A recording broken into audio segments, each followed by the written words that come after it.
بسم الله والصلاة والسلام على رسول الله. ازيكم يا حبايبي؟ عاملين ايه؟ يا رب تكونوا بخير دايما.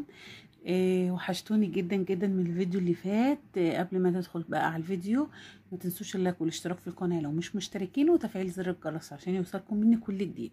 النهارده بقى كده فيديو جديد من اكلات العيد، عيد الاضحى. كل سنه وانتم طيبين على الابواب.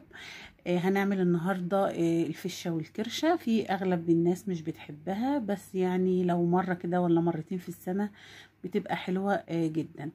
هنا انا معايا كده الفشه، ودي الكرشه مغسوله كده وزي الفل زي ما انتم شايفين. ومعايا كمان الزور، بحبه جدا. انا ما باكلهاش يعني كتير، هي مره ولا مرتين بالكتير في السنه، ومش بتطلب معايا يعني حسب ما بلاقيها بقى يعني وكده.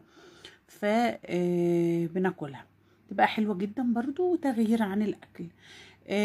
كنت حاطة كده مية تغلي على في الحلة، وأول ما غليت كده نزلت بالفشة والكرشة مع بعض.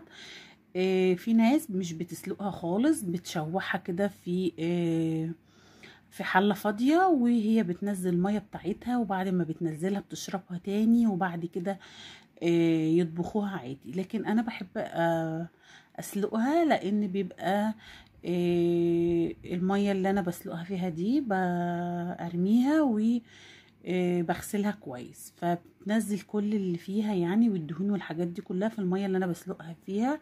بس برضو هحط لها طماطمايه وبصلايه وفصين حبهان وورق لورا، علشان ما تعملش ريحة في البيت، عشان بيبقى ريحتها يعني مش كويسة. بس لما بتبقى نضيفة ومغسولة كويس بالملح والخل بقى والليمون وكده، فمش بتعمل ريحة قد كده.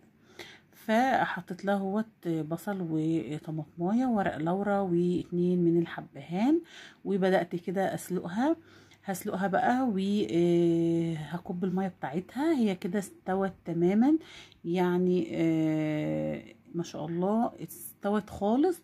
فهغسلها بقى كده وهبدأ اقطعها علشان اشتغل فيها. هعمل النهاردة صنفين منها، واحد بالصلصة والتاني هشوحه كده ناكله بالعيش.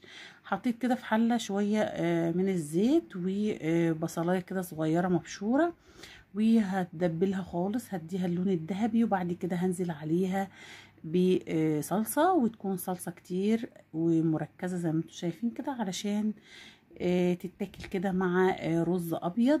بتبقى اكلة حلوة جدا، وبيسموها الكمونية. فانا هعملها النهارده، بس مش هحط لها حمص الشام، لان انا يعني ما كانش عندي، فقلت اعملها من غيره يعني. بس هي في الاساس بتتعمل بحمص الشام، بتبقى حلوه جدا، وبيبقى طعمها حلو جدا جدا ومختلف. فاول ما البصل كده اخدت لون، نزلت عليها بالصلصه، وهسيبها تتسبك خالص، وبعد كده هنزل عليها زي ما انتم شايفين كده. انا قطعتها كويس وركنتها على جنب. طاسة كده حطيت برضو فيها شوية زيت صغيرين، وهنزل بربع كيلو من الكبدة، تكون متقطعة شرايح رفيعة جدا، وهبدأ اديها صدمة كده وتشويحة الاول. الاكلة دي بقى حلوة جدا. انا مش بحب اللي بالصلصة، بس انا عملتها لجوزي يعني، فانا بحب اللي هي بتاعه المطاعم دي، بتبقى حلوة جدا جدا وطعمها جميل. فشوحنا كده الكبدة، ولو عندك كمان كفتة تعملي كده لحمة مفرومة، تعمليها كفتة على شكل كور، وتحطيها مع الكبدة برضو والفشة والكرشة. بس انا كنت للأسف عاملاها قبلها بيوم، ولو كنت يعني جه في بالي كنت سبتها للأكلة دي، لأنها الأكلة دي بجد خطيرة جدا. نزلت كده بالكمية اللي معايا اللي أنا قطعتها، زور بقى وفشة وكرشة، واديتها تشويحة. بتحطي كمان معاها الكفتة اللي هي على شكل كور، بتبقى رهيبة. جربوا الطريقة دي هتعجبكم، والعيد جاي بقى إن شاء الله نعملها معاكم، تبقى حلوة جدا. هننزل كده بفصين من التوم حلوين كده عشان هي بتحب التوم، وهنزل بنقطتين من الخل، تديها بقى ريحة فظيعة وطعم رهيب. هديها بقى تقليبه. طبعا هي مستويه خالص، انا يا دوب بشوحها بس كده علشان كله ياخد من بعضه. وطماطمايه كده حلوه قطعتها قطع صغيره هنزل عليها، وقرنين من الفلفل الحامي، ودي لازم تتاكل حاميه شطشطه كده علشان بتبقى اكله كده حرشه، وبتتاكل طبعا بالعيش وبتبقى خطيرة. دي بقى بنشتريها كده سندوتشات من بره، بتبقى حلوة جدا. هنحط كده شوية من الملح وشوية من الفلفل بس كده، مش هحط لها اي بهارات خالص، هي ملح وفلفل بس، وبتبقى اكلة جميلة جدا. اهو حطينا بقى شويه من الفلفل وهقلبها تقلبتين، وبعدين هطفي عليها لانها هي كده مستويه خالص ما فيهاش اي حاجه، يا دوب هي الكبده بس اللي هتاخد سوا. بس انتوا عارفين الكبده مش بتاخد سوا كتير جدا. بس كده ما اقولكوش بقى على الريحه والطعم الخطير، طعمها حلو جدا. في ناس كتير مش بتحبها، بس لو جربتيها بالطريقه دي هتعجبك وهتدمنيها. ما شاء الله كانت حلوة جدا وطعمها جميل. هسيبها بقى كده تشكشك شوية كده مع بعضها، وبعدين هحط لها بقى شوية كده من الشطة علشان تبقى مشطشطة زي ما قلت لكم، وبعدين هطفي عليها وخلاص كده دي استوت خالص وكده خلصت اهي. هنغرفها بقى كده مع بعض، ناكلها بقى بعيش كده وشيبسي وحاجات من دي، تبقى طعمها حلو جدا. وطبعا عملت شوية رز ابيض، عملت شوية صغيرين كده لان احنا هناكل دي بالعيش ودي هتتاكل بالرز اللي عايز يعني.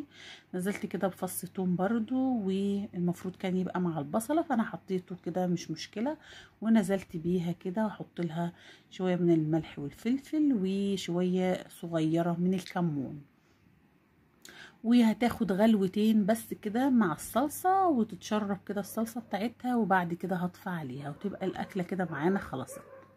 وما أخدتش وقت معانا، هحط لها زي ما انتم شايفين شوية من الكمون، وهسيبها تاخد غلوتين لأنها كانت مستوية جدا جدا جدا، وهطفي عليها. طبعا مش عايزة أقول لكم بقى على الريحة.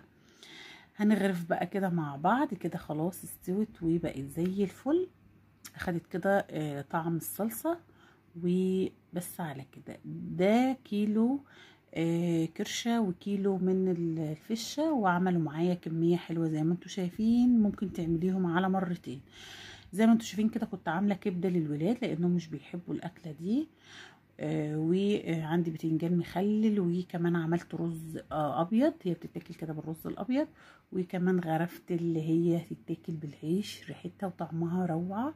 جربوا الاكلة دي يا رب تعجبكم، والسلام عليكم ورحمة الله.